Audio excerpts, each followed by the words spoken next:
亲爱的朋友们，欢迎来到微光夜读。表哥扬言今年要把女朋友带回家过年。早就听说表哥谈了一个肤白貌美、大长腿的富家千金，哪怕我事业有成，也免不了被七大姑八大伯母拉踩。尤其是大伯母得意洋洋地往我脚边吐着瓜子皮，学习好，赚大钱有什么用？不一样，还是娶不着媳妇。表弟表妹急于奉承，纷纷对我冷嘲热讽，努力地拍着表哥一家的马屁。为了提升表哥的优越感，他们甚至还玩起了我有你没有的游戏。我笑而不语，手握一记绝杀。只因他们都不知道，我是表哥女朋友的白月光。接下来开始我们本期故事，记得点击订阅并开启小铃铛。要我说，建伟娶了这个媳妇能少奋斗10年。哎呀，要不怎么说咱们大伯母有福气呢？表弟一边捏着大伯母的肩膀，一边谄媚地开口。大伯母被哄得面颊通红，几乎是不过脑子就许诺，等一会我让我儿媳妇给你在他爸公司安排个工作。还没过门，就着急忙慌地喊着儿媳妇。我沉默不语，只是低头刷着朋友圈。对于大伯母的势力，我早就见怪不怪了。表弟立马打个机灵，兴奋地连连点头。毕业3年，他被无数家公司辞退，正愁找工作的事。听见这话，表弟就好比看见了救命恩人。哎呀，我们可不像是某人，有了钱忘了本。他没有指名道姓，却将瓜子皮扔在我的皮鞋上。尽管我降低了存在感，他们却依然变招法地揪着我，还偏偏要装着不在意的模样。光洁的皮鞋上留下一道口水印。开公司有个屁用，帮不上家里的忙，更何况娶不到媳妇，也没有孩子，你死了都没人管你。大过年的说这句话真让人恶心。我妈的脸色变了又变，可奈何她和我爸都是老实人，憋得满脸通红，却也忍着没有说话。奶奶急忙使眼色，指挥着我妈去刷碗。奶奶，您不……我刚要说话，就听见表弟阴阳怪气的声音，就是我看那种狗屎公司迟早要黄吧，真是什么晦气就说什么。我深吸一口气，还是打算和他讲清楚厉害。我们公司学历最低的就是研究生，我已经破格让你在公司里了，可你呢？你把给顾客10万的预算少输入了一个0，反而在保洁工资上多加2个小数点。说起这个我就来气，他搅黄了一个至少5位数的合作，却根本不觉得自己做错了事，事后一句道歉都没有。他往我这啐了一口唾沫，都是一家人，这么斤斤计较做什么？我斤斤计较，我气血上头，却被奶奶扑过来拉住手腕。大过年的，你干嘛欺负你弟弟？我奶奶偏心大儿子，偏宠小儿子，就我爸在中间出力不讨好。他对这2个儿子的孩子更是宠得没边。小时候我们的压岁钱都是200，可他却偷偷地塞给表弟2000。甚至我吃的炒鸡里面从来没有鸡腿。我很想拉着老太太理论，我爸系着围裙拼命朝我摆手，得，和气生财是吧？奶奶捋了捋花白的头发，乐呵呵地看着大伯母。陛下，你快看看我这身怎么样？一会那个叫沈淑婉的小姑娘过来，我可不能给我宝贝孙子丢脸。沈淑婉，听到这个名字，我的脑海里兀地浮现出来一张熟悉的面孔。天下间哪能有这样巧的事？我摇摇头，手机却恰到好处地震动了一下。发信息的人正是沈淑婉，她把我从黑名单里放了出来。我还没来得及回复，门口却传来开锁的声音，远远地传来女生温柔的嗓音：大家过年好，不管是声音还是声音的主人，我都太熟悉了。奶奶迈着小步子往前走，得意的神色怎么都藏不住。哎呦，瞧瞧，这多漂亮啊！你看这腰细腿长的，一看就是美人胚子。大伯母熟忍地拉过沈书婉的手，眼神却紧紧盯在她的奢侈品包包上，甚至打游戏的表妹也停下了手里的动作。她偷偷地拍了图片，去搜索沈书婉衣服的价格。从沈书婉进门开始，奶奶的嘴巴就没合上。建伟媳妇就是漂亮。沈书婉的眉头微不可察地蹙了一下，也许是我的错觉，她的目光总是不经意地落在我的身上。表哥嘴巴里叼着烟，一副小人得势的模样。他扯着沈书婉的胳膊，吊儿郎当地走进屋子里。李恒，怎么不给你哥我倒杯水？我深吸一口气，拿起2个干净的纸杯，给他和沈书婉一人接了一杯水。我真想不明白，沈书婉看上他哪了？路过厨房的时候，我妈轻轻地叫住了我：“恒恒，你妹妹下去买酱油醋的回来了，你去楼下接接她。”怪沉的，我点点头，裹着外套就下楼去接我妹。她小脸累得通红，远远的就冲我笑：“哥，还是我提吧，你不是今天拉肚子都快虚脱了吗？还得是亲妹妹，什么话都往外说。”我摇摇头，提起袋子就往楼上走。李思玉，你哥又不是布娃娃，吃了药就强多了。李思玉笑着跟在我身边，一推开门，我就撞上了沈书婉左顾右盼的目光。他紧接着开口，声音很轻，但足以让大家都听清楚：“今天你弟也带女朋友回来了吗？”表哥愣了一下，随后大笑着开口：“没有，那个是李恒妹妹，一直在国外读书，今年刚回来，我忘记和你介绍了。再说了，我不是早就和你说过吗？他就一老光棍，大伯母才不管那一套。”他急急忙忙招手让我过去：“你哥结婚，你不出点彩礼吗？”“我哥结婚，凭什么我出彩礼？”似乎怕我出声，他急急忙忙扯着我的袖子。大伯母拉着我背过身去：“凡事都讲究个门当户对，咱不能让别人看笑话。再说了，建伟发达了也不会忘了你的，这样大伯母也不嫌弃你。你把楼下的奔驰送给建伟就行。”我反复打量着大伯母，这说的是人话吗？我怎么一个字都听不懂？手机拼命震动了2下，宛如天降救星。我借着谈生意为由头，躲进了厕所里。透过门上的磨砂玻璃，依稀能看见大伯母躲在门口，阴魂不散。我在厕所里躲了半个小时，本以为大伯母该歇了这份心思，却没想到她讹上了我妈。我推开门走出来，就瞥见她指挥着我妈切菜，顿时气不打一处来。我迈步走到厨房门口，就听见了大伯母不着边际的话：“弟妹啊，你看，建伟媳妇来得匆忙，我也没准备什么，要不你把你手腕上的镯子给我用用。合着他家儿子娶媳妇，要我们家出东西。”我妈老实了一辈子，面对大伯母的咄咄逼人，憋得脸色涨红。玉镯子是我姥姥留给我妈的遗物，当年姥姥去世，直接诱发了我妈的心脏问题，我妈在医院住了半个多月。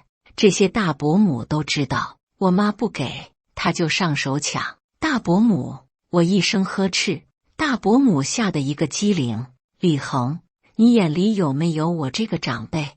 你这么大呼小叫是要干什么？”我把我妈拉到身后，面色不愉地盯着大伯母看。欺负我就得了，欺负我妈我可咽不下这口气。我奶奶急急忙忙地走进厨房，仔仔细细地瞧了瞧大伯母，眼见大伯母没受伤，她松了一口气。奶奶本想帮着指责我，却看见了我不耐烦的神色。他小声地拉着大伯母的袖子，声音却清晰地传到我和我妈耳朵里：陛下，那镯子是死人的东西，你要这个你不嫌晦气？这哪是拉架？这不是故意欺负人吗？我妈躲在我身后，抬手抹了抹眼泪，还没等我开口，奶奶扯着大伯母的袖子，把她往外拉。我安抚了母亲几句，奶奶的声音不大不小地传了进来：你傻吗？李恒不是前段时间给他妹打了个金镯子？我意识到不对劲，抬脚追了出去，却看见奶奶和大伯母一人按住了妹妹一只胳膊。妹妹苦苦挣扎，却丝毫用处都没有。她竭力挣扎，却被表妹捂住了嘴：你就是个赔钱货，等回来我找媒婆把你嫁出去，给你表哥换彩礼钱。沈书婉去洗手间了，这些人连装都不装了，你们到底要干什么？我怒喝一声，跑到妹妹身边，一把推开大伯母，将妹妹死死护在怀里。她吓得整个人都在发抖。李建伟疼得一下子站起来，趁我不注意，抬手往我脸上扇了一巴掌，整个头都被打歪过去。我的右脸火辣辣的疼。李建伟，你打我，老子打的就是你。怎么打你，你就受着。今天我就算打死你，也没人会给你作证。奶奶死死地堵着门，不让我爸妈出来，场面一时间焦灼起来。见我不说话，李建伟变本加厉，他的指尖戳着我的额头。我就是打你爹，你爹也得窝囊地受着。我就看不起你们一家，明白吗？我深吸一口气，抄起桌子上杯子就摔了下去，捡起瓷片对准李建伟：你既然这么说，那我一命换你一命也不亏。李恒，你他妈疯了！李建伟睁大眼睛，他大概没想到我会来鱼死网破这一招。奶奶吓得一下一下的顺着自己的胸口，大伯母直接瘫倒在沙发上：快放下啊，伤着怎么办？李恒啊，好孩子，别这样！喧闹声惊扰了躺在里屋睡觉的大伯，他蹙着眉头走了过来。在我心里，大伯还算是个明事理的人。我正准备请求他主持公道，却没想到他往地上啐了一口唾沫。你该不会是看你哥找到女朋友，急着搅黄他们吧？大伯嗓门越来越大，几乎吸引了所有人的目光。刚才装聋作哑的表弟，现在倒是把游戏一扔，啧啧起来。想不到李恒表哥是这种人，见不得别人好啊！李建伟看见他爹来了，一改害怕的神色，得意地坐下，翘起了二郎腿。李恒，你也不用嫉妒我，像你这种人，活该找不到老婆。沈书婉从洗手间出来，恰好撞见他们挖苦我的这一幕，我的脸越来越红。大伯母以为戳到了我的痛处，笑得越发得意起来。我的手被瓷片割开了一条口子，鲜血如注地涌出来，可却没有人关怀我一句。李思玉心疼地拿着卫生纸帮我按着伤口，气氛剑拔弩张。表妹装作大度，却看了一眼大伯母才开口：大过年的，何必这么僵？李恒表哥，来玩我有你没有？你敢不敢？没等我说话，大伯母就把我按在了凳子上，得意的神情怎么都遮不住，就像是针对我的一场鸿门宴。偏偏这个时候，沈书婉笑盈盈地在我身边坐下，一起加入了游戏。我先来。大伯母抹了抹嘴上的瓜子沫，干裂的嘴唇一张一合。我家没有赔钱货。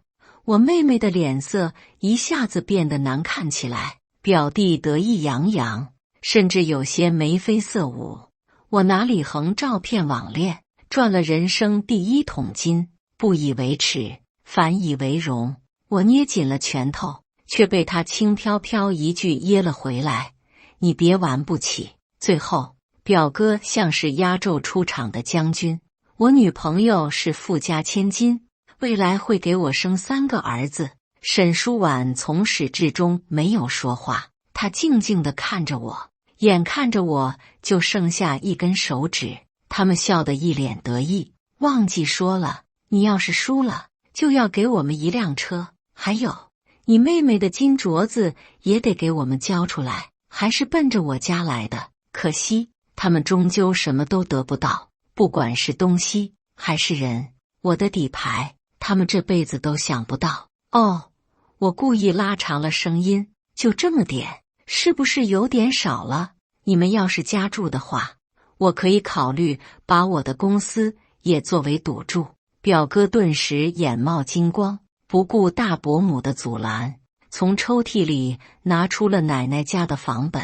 哪怕知道奶奶偏心，我也不会想到她老人家还没去世，就着急把房子瞒着我们过户给表哥。我要是输了，我给你1套房。那好，我要是输了，我的公司明天就过户给表哥。没有人觉得我会赢，他们肆意地嘲笑我，甚至说我没脑子。只有我爸妈静静看着我把事情闹大。他们总是这样，永远默默支持我和妹妹的一切决定。大伯母以为我憋了个大的，紧张兮兮地看着我，却不料我笑眯眯地开口：“你们的准儿媳喜欢的人是我。”准儿媳，表弟嘀咕着，目光在人群中四处乱看。李建伟反应快，他扑哧一声笑了出来：“癞蛤蟆想吃天鹅肉。”这里的准儿媳就我们舒婉一个人，没有镜子总有尿吧。大伯母也反应过来了，她哦哟一下子站了起来，用力地将我妈扯了过来。看看，这就是你教出来的好儿子，抢自己哥哥的老婆，还要不要脸。经过这出闹剧，我妈也算是看明白了，她用力挣开大伯母的手。什么叫抢？沈小姐又不是物件，沈小姐都没说话，怎么就我儿子不要脸了？我妈将大伯母的话堵了回去，但我没想到她转头就打了我1巴掌。儿子，快给沈小姐道歉，怎么能这么唐突人家小姑娘？一直没说话的沈书婉突然笑了起来。伯母，没关系的。沈书婉一笑，整个人明艳又鲜活。大伯母颇为舒心地拉起她的手，瞧瞧，还得是建伟媳妇，就是通情达理，让你看笑话了。我啊，这就把这小丫头的金镯子扒下来给你。沈书婉依旧笑着，却掰开了大伯母的手。我的意思是，李恒说的是实话，我的确喜欢他。大伯母的笑容僵在脸上，那双丹凤眼眨巴了几次，也没反应过来。我不做没把握的事，况且我和沈书婉真的是旧相识。当初沈书婉是我们系出了名的校花，而我是她的学长，曾经有幸一起参加比赛，一来二去就熟悉了很多。前不久和哥们波仔小聚，他喝晕了头才告诉我，沈书婉早就喜欢上我了。等到我意识到自己喜欢上他的时候，却怎么都联系不上沈书婉了。直到几个小时前，沈书婉才把我从黑名单里放了出来，我才看到了他的置顶朋友圈，今天准备强娶白月光。我早就知道沈书婉心里还有我的位置。李建伟如遭雷劈，他不可置信地站起身来，摇摇摆摆的又跌坐下去。你不喜欢我，你不喜欢我，为什么和我在一起？因为你和李恒长得像，要不是这个，我为什么和你谈了2个星期就要跟你回家？我来就是想问问李恒的心意，你不会真的以为自己风流倜傥，魅力无限吧？他长得像我，天降替身文学，批得我晕头转向。沈书婉口中的2个星期，算了起来，刚好是我和波仔喝酒那天。要不是当初思玉去学校门口等他，我误以为他有女朋友了，哪还有今天的事？怪不得他突然拉黑了我，闹了半天，竟然是误会了我和我妹的关系。不过沈书婉淡淡的抿了一口茶，还是要谢谢你，要不是你追求我的时候疯狂拉踩你的表弟，说他是个老光棍，我也没法知道阿恒还是单身。李建伟用力地抓了2把头发，像是想到什么似的，他拍着桌子站了起来。但是这小子利用你的喜欢，他从来没说自己喜欢你吧？跟我在一起才是最好的选择。我生怕沈书婉不知道我的心意，正当我准备开口，却见沈书婉的手缓慢地挽上了我的胳膊。哦，我乐意被他利用，所以呢？羡慕吗？还是嫉妒？不愧是沈书婉，不愧是辩论赛的 MVP 选手。一句话，李建伟半天没反应过来。大伯母眼见着沈书婉当不成他的儿媳妇，索性连装都不装了。他撸起袖子就要推沈书婉，却瞧见沈书婉根本没有害怕的模样，反而是李建伟挡在他的身前，替他挨了一巴掌。儿啊，你糊涂！他给你下了什么迷魂汤？李建伟将手里的东西一摔，指着他妈的鼻尖就开始骂：你打他，你赔得起吗？我这是在救你。你知道他爸是董事长，他哥是总裁，沈书婉这种千娇万宠、身价不菲的小公主，你还敢跟他动手？你疯了还是我疯了？曾经他们引以为傲的面子，如今狠狠地抽在自己的脸上。大伯母嗫嚅着嘴唇，却一个字都没说出口。我笑着和沈书婉十指相扣：我喜欢你的，你不要听李建伟瞎说。波仔应该告诉你了，咱俩之间有误会的。当年的情书，我就知道你配不上人家，你给人家写了情书。沈小姐要是喜欢你，不早就答应了，还能等到现在？哪怕真相摆在他们的面前，他们依然不愿意相信，还在找理由、找借口，企图给我宛如棉花糖的一击。真可笑，他们不知道，这句话正好戳中了沈书婉的痛处，她的脸色变得难看起来，一双秀眉轻轻地蹙着。我柔声安抚，却丝毫不起作用。情书的事，在前几天告诉我了，是他弄丢的，不是你的责任，所以我才同意今天过来的。沈书婉扬起小脸，轻声细语地和我解释，随后冷笑着开口：情书是我写的，满意了。大伯母的脸红了紫，憋得满脸灰败。她想嘲讽的人原本就是我，却没想到阴差阳错地算在了沈书婉头上。大伯母高傲了一辈子，是绝对不可能道歉的。李建伟却急了，他就差跟沈书婉跪下了：李恒表弟，你大人有大量，能不能帮我求求情？我刚交了房子的首付，我没钱了，不能失去在沈氏集团的工作啊！我了然地点了点头，颇为善解人意地搀扶起表哥，瞧瞧都急出汗来了。我拿起抹布给他擦脸，哪怕李建伟有洁癖，此刻也是敢怒不敢言。我不是不能帮忙，只是什么？李建伟急不可耐地抓住我的手，眼里闪烁出了一丝希望。房产证该给我了吧？这时候表哥一家才反应过来了事情的严重性。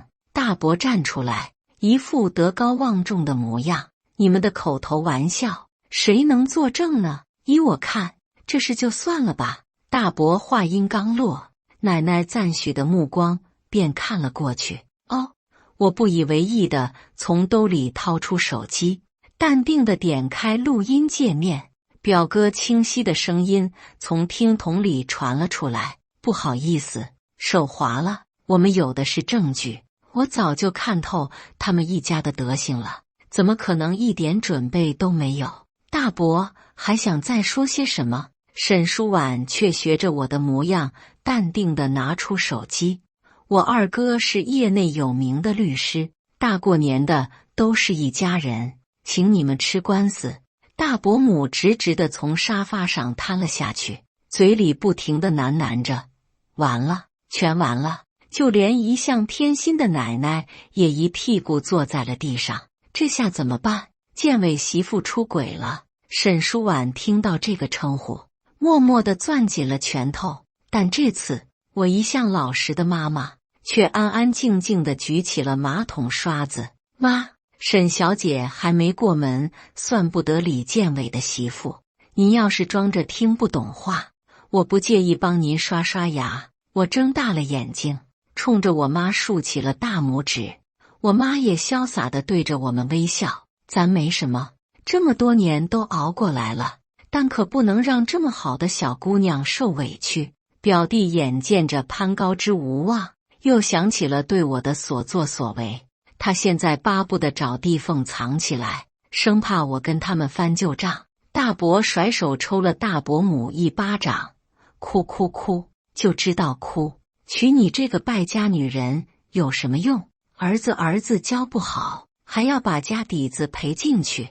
大伯母一向看不起我们家，从该有个原因。我有钱有势，我父母老实勤恳，如果好脾气就要被欺负，那我从今往后绝对不在他们面前当好人了。奶奶，您一直不喜欢我们，为什么？奶奶没好气地白了我爸一眼。为什么？因为你爹是我抱养的。我爸僵硬地站在原地，锥心的真相像一把尖刀。也许我爸总以为再努力一下就能获得母爱，可没想到从根源上就都是错的。我爸爸像个做错了事的孩子，眼眶一点点泛红。我长这么大从没见过我爸掉眼泪。妈，您为什么不告诉我？为了得不到的母爱，我爸努力了大半辈子，伏低做小了大半辈子。既然如此，我们没必要在这里继续表演什么家和万事兴了。我拉着沈淑婉的手作势要走，却被李建伟猛地扯住帽子。我让你们走了吗？敢不敢再玩一局？还玩什么？嫌自己输得不够惨，我应该有拒绝的权利吧？我笑了笑，不打算和烂人继续周旋，却没想到李建伟举起了手里的 U 盘，和我再玩一局，不然我就把 U 盘上的内容全部公开。沈淑婉的脸色瞬间变得难看，她慌张地翻找着手里的包，失魂落魄地看着我的脸。那里面是我最近整理的客户资料，还没来得及备份，抱歉，给你添麻烦了。接着他举起手机准备练习律师，却被我一把拉住。万一李建伟狗急跳墙，直接销毁 U 盘，就算把他关进去也负担不起这块损失。我和你玩，开始吧。只是5个手指太费劲了，不然我们一局定胜负。我慢悠悠地在沙发上坐下，似乎是怕李建伟拒绝，我还特地补充了一句：你先来。1根手指的情况下，谁先开始谁就有绝对优势。大伯在一旁拱火，生怕我反悔。快啊，答应他，先开条件。李建伟的眼神越发贪婪，他将 U 盘按在桌子上。如果我赢了，我要你银行卡里所有财产，还有你的公司。行。我从兜里拿出一张银行卡，拍在桌子上。但如果我赢了，我不仅要 U 盘，我还要奶奶签署断绝母子关系的协议。奶奶还在犹豫，却被大伯一口答应下来。不就是个窝囊废？你孙子有钱，还怕养不好你？签就签。大伯母坐在沙发上，慢悠悠地抚摸着自己的胸口。哎呦哎呦，我说弟妹啊，你儿子是个傻子吧？我妈没吭声，默默举起马桶刷子。大伯母立刻闭了嘴。在他们看来，我是全天下最傻的人，到嘴的鸭子就这么飞了不说，还要赌上自己的身价。但只有我知道，现在的表哥大脑极度兴奋，留给他的时间又不多。李建伟把面子看得比性命还要重，所以他绝对不可能揭自己的短处。他热衷用我的东西来击溃我，因此他最有可能，也唯一有可能拿出来的筹码，就只有一个，他反复提及的，他最在意的东西。我不是公司老板。李建伟笑着，手指头用力地戳着我的眉心。认输吧，李恒。他咬牙切齿，甚至手贪婪地伸到我的银行卡上。我只是淡定地把手机举到他的面前。公司？什么公司？我可没有公司，上面赫然是沈氏集团的收购协议，而我刚刚签署下了自己的名字。就算沈书婉不来找我，我们也终有一见。为了公司的发展，我权衡了很久，半个月前我就接洽好了相关内容，只是还没有告诉家里人，仅此而已。你，李建伟气得气血上涌，却无可奈何，只能任由我开口，而我自然会以其人之道还治其人之身。既然李建伟能跌倒第一次，第二次他也别想跑。我有女朋友。我弯腰拿过 U 盘，紧紧握住沈书婉的手。我委托的律师马上到，稍后麻烦老太太记得签署协议。沈书婉信任我，早在我气定神闲坐在沙发上时，他就给二哥发去了信息。现在连人带律师函都在路上，忘了说了。我将依法起诉表弟，追回对我前公司造成的所有损失。既然不想好好的过，那就把桌子掀了，谁都别过。奶奶颤颤巍巍地抓住我爸的手，求他顾念母子亲情，却不料我爸慢慢掀开了衣服。我给您移植了肾脏，还衣不解带地照顾你这么多年，您背着我把思玉扔出去多少次，咱们都心知肚明。妈，如果这就是母子亲情，未免太沉重了。同在一个市区，沈亲来得很快。表弟坐在沙发上，面如死灰。他想不到为什么我会翻旧账，却不想想自己装腔作势到底有多么过分。表妹缩起脖子，不敢出声，生怕牵连到自己。李建伟坐在沙发上，紧紧蹙着眉头，在房子转让的承诺书上签下自己的名字。他没有反悔的机会了。奶奶哭天抢地，再次一哭二闹三上吊，也没有挽回父亲的余地了。沈亲悠悠地瞥了我一眼，原来这就是我妹心心念念的好男人，大过年也不忘给我找活干。沈亲阴阳怪气的结果就是，沈书婉当场拉黑了他的微信。刚才脸还臭得不得了的沈亲，立马换上笑脸。哎呀，我的好妹妹，我就是嘴毒了点，这不是过来了吗？以后都是一家人。你这是干什么？沈亲是个妹控，沈书婉偏袒我，她气得不得了，却不敢怒，也不敢言。因为前妻公司之间的顺利交涉，沈父对我还算满意，婚期很快定了下来。他的大哥沉默寡言，却默默帮我们操持着婚礼。我一遍一遍地核对婚礼流程单，等到一切准备就绪，已是深夜。沈书婉和我通着电话，言语间洋溢着幸福。我轻声细语地和他说着话。路灯下，我的影子被拉得很长，走到小区门口，远远地看见了一个熟悉的身影。我担心突发的状况会影响到沈书婉的心情，轻柔地互道晚安后，我挂了电话往前走。哎呀，我的宝贝侄子！大伯远远地看见我，急不可耐地冲我扑过来，用力地握住我的手。从小到大，咱们家就属你有出息。你奶奶住院了，需要一笔钱，你不会见死不救的吧？他这么抓着我的手，我顿觉一阵恶心。我费了很大的力气才把手拿了出来。是吗？首先，我们已经断绝关系了，她早就不是我奶奶了。其次，我3两下点开了朋友圈，住的什么院，居然半个小时前还在跳广场舞。大伯眼见唬不住我，索性收起了伪善的面容。他嗤笑一声，从兜里拿出了一把刀，上面的寒光在我眼前闪了闪。你个范氏了，要不是你，我们怎么可能没有钱赔？都是你毁了我们的生活，你去死吧！大伯以为我反应不过来，却没想到我直接抬脚踹了出去。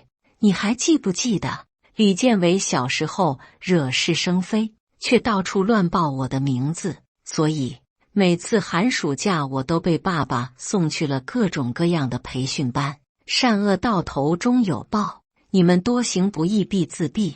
大伯吓得面色惨白，生怕我对他动手。我居高临下的看着他，没有丝毫犹豫，拨打了报警电话。监控下他的动作被看得一清二楚。警察很快出动，将大伯直接带去了警察局。等我处理好一切回到家，爸爸妈妈还在帮我准备着婚礼事宜。波仔坐在沙发上，穿着飒爽的伴郎服，舍不得脱下来。最爱的家人和最好的朋友都在我的身边，陪着我，迎娶我这辈子最爱的人。回来了，妈妈笑盈盈地将一杯温水递到我手里。刚才我看你西服有些褶皱，帮你熨了熨，快穿穿看看。波仔打趣地将胳膊打在我的肩膀上，冲着一屋子兄弟做出夸张的神情。瞧瞧人家，在沈氏集团升职担任 CEO 就算了，现在还要抱得美人归了。等婚礼结束，咱们可得好好宰他一顿。我学着他的样子，无奈地摊了摊手。那不成，工资卡交给舒婉了，我可没钱。他们爆发出了一阵哄笑，纷纷学着我的语气调侃我。手机轻轻震动了一下，像是羽毛划过心间。我掏出手机，看见沈舒婉发过来了一张照片，画面不大，信纸满满当当的塞满四角。那是一封迟到了16年的情书，娟秀的字迹像是穿越了时空。我的心脏猛烈地跳动着，我立刻跑到阳台上，把电话打了过去。波仔趴在玻璃上冲我做鬼脸，其他人也把好奇的目光放在了我的身上。沈舒婉，这一次我追你，从前看不清自己的心，如今看清了，怎么能让人家小姑娘追求自己？月光盈盈下，我似乎看见了10几年前青涩的沈舒婉。这一次，我会亲自告诉她我的心意。婚礼当日，沈亲找来了10个保镖，站在大门口。沈舒婉笑着说她太夸张，只有我向她投去了感谢的目光，换来的依旧是她的白眼。知道来找我求助，还不算太笨。昨天晚上的风波，我谁都没有告诉。我不能让他们为我担心，可是却又不得不周全的考虑。在3权衡下，我找到了沈亲。此刻的沈亲穿着西服，神情倨傲地站在大门口。开公司有个屁用，帮不上家里的忙，我这里交给我，你去换衣服。我前脚刚走，后脚李建伟就推着轮椅堵在了门口。我结婚的事根本没有通知他们，也不知道他们是怎么知道的。奶奶坐在轮椅上，瘦了一大圈，她想说话却又不敢开口，而李建伟张嘴就是要钱，那双眼睛紧紧地盯着桌子上摆着的份子钱。可惜他们连进去的机会都没有。沈亲找来的保镖把他们架起来，送到了10个路口开外。等我整理好妆发，只见沈亲倚在墙上，又冲我翻了个白眼。慢死了，你要是敢对舒婉不好，我打断你的腿。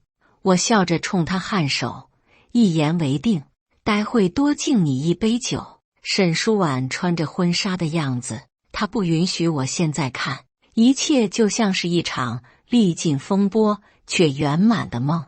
我恍惚地站上台子，聚光灯投射下来，映照在地面上，宛如一轮圆月。直到司仪让我转身回头，我才看见了那场梦境的终点。沈舒婉站在我的面前，冲我甜甜的微笑。现在新郎可以拥吻你的新娘了。沈书婉伸手揪住我的衣领，我配合地弯下腰，他亲吻在我的脸颊上，我听不见周围的欢呼声，他的气息喷洒在我的耳侧。算你识相，我们四目相对，鼻息纠缠，我们将一起走过四季，没有误会，再不分离。感谢大家的观看，本期故事精彩吗？欢迎大家在下方评论区吐槽。如果你喜欢这类故事，记得点击订阅微光夜读，并分享给更多的人，这会对我帮助很大。再次感谢大家的观看。